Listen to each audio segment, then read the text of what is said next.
Hey guys, welcome to the clubhouse. I'm Billy Jackson, and today's review is going to be on the Mandalorian Season 3 premiere.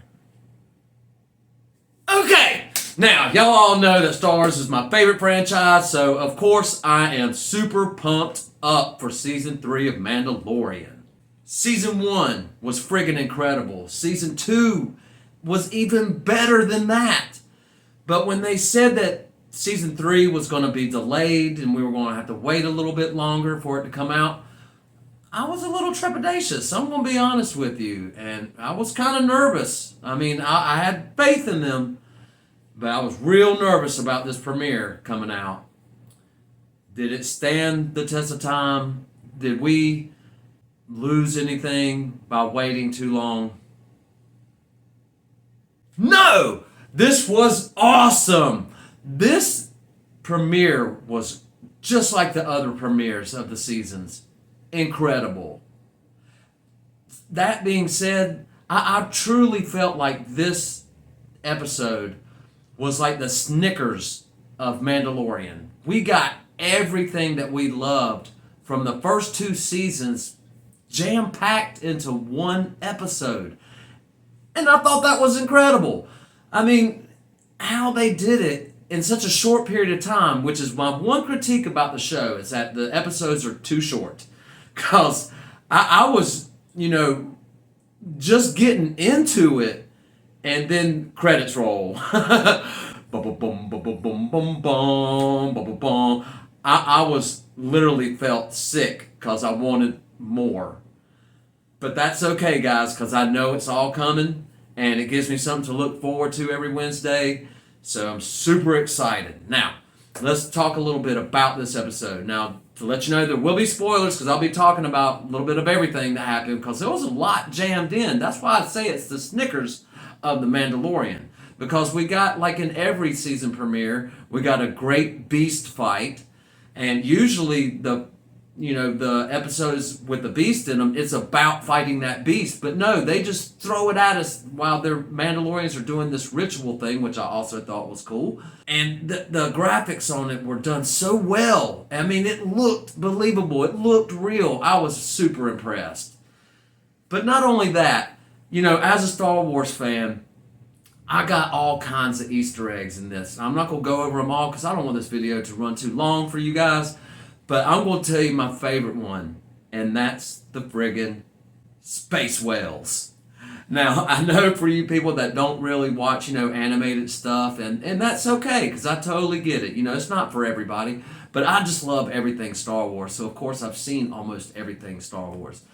And one of the things I liked about Rebels was the space whales. These whales can travel light speed, naturally. They don't need a machine to do it. They do it, their bodies do it themselves, and they kind of live in hyperspace. And I love that concept. I think it's original, and I didn't see it coming in the show when I was watching it. And when I saw them, I was just super pumped up because I know the Ahsoka series is coming, and Ezra Bridger is probably going to be in there, and these characters are all from Rebels. So when they showed the space whales, at the end of Rebels, he got taken away with Grand Admiral Thrawn by the space whales. And when they gave us that little Easter egg, it just made me get so excited about the Ahsoka show because I know that the characters from Rebels are going to be in it, and I'm just super pumped up, and that comes out later this year. This episode just had everything, and I'm just so excited, guys. I'm sorry, I'm beaming right now. Baby Yoda is back, Grogu, and they gave us every bit of Baby Yoda that we needed to jumpstart us into this season. You got the cuteness. You see him twirling himself in the chair with his force powers. I thought was so cool. And then, he grabs the, space Skittles, using the force. And you could just tell that his powers are growing.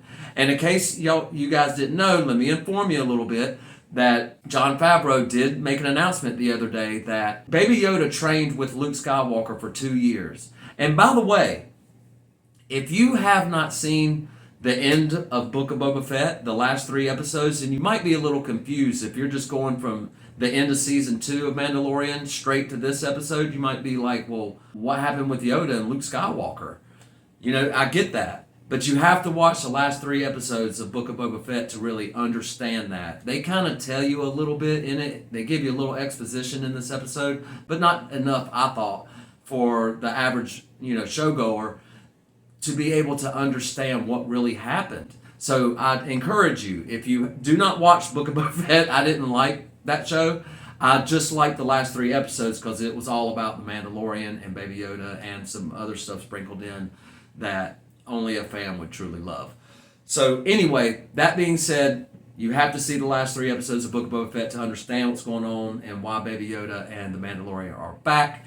And just know that he was off training with Luke Skywalker, and he has been gone for 2 years. So it's been a 2-year gap since the end of season 2 and the beginning of season 3. Just in case you didn't know. So anyway, guys, I'm just very pumped up about this whole season. We already got him going to Mandalore and stopping by and seeing Bo-Katan. We already got everything. He's going to put IG-11 back together. I really hope to see him come back. That's going to be awesome. I wish they could bring Quill back because he's one of my favorite characters in Mandalorian.